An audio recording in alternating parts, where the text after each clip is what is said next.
প্রিয় দর্শক, মাছের দুনিয়া ইউটিউব চ্যানেলের পক্ষ থেকে সবাইকে আন্তরিক শুভেচ্ছা ভালোবাসা রইল। আত্রাই নদীতে আমরা মাছ মারা দেখতেছি। আশা করি আমরা টেংরা মাছ, তারপরে হচ্ছে ফলই, বায়াম, সব ধরনের মাছই আমরা ধরা দেখব।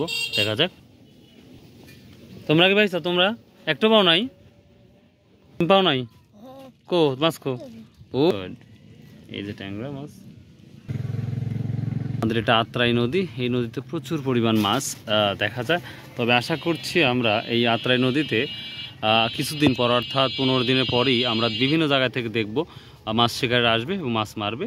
সেটা আপনাদের দেখানোর চেষ্টা করবো ইনশাআল্লাহ। এই অলরেডি তিনটা না তিনটা ট্যাংরা পেলো একবারে। একবারে অন্যরকম একটা ব্যাপার, যেটা ইংলিশে আমরা বলে থাকি ব্যাটার শিও। বাহ, এই যে ট্যাংরা মাছটা হয়ে গেছে। বা কীভাবে তো বাঁধছে না আগে, তারপরে হচ্ছে এ করছে না। দেখো অনেকক্ষণ পর আমরা একটা পেয়ে গেলাম আর একটা। তো আমাদের এই আত্রাই নদীতে প্রচুর ট্যাংরা মাছ পাচ্ছে।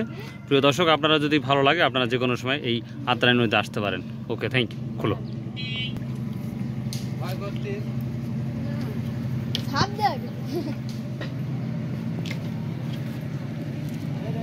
আরেকটা ব্যাপার হচ্ছে, চিংড়াতে মারলে একটা ব্যাপার দেখতেছি, প্রতিটা টোপ নষ্ট হয় না, কিন্তু আটাতে টাতে মারলে দেখা যাচ্ছে টোপ নষ্ট হয়, বারবার ইয়ে করতে হয়, এমনি পড়ে যায়।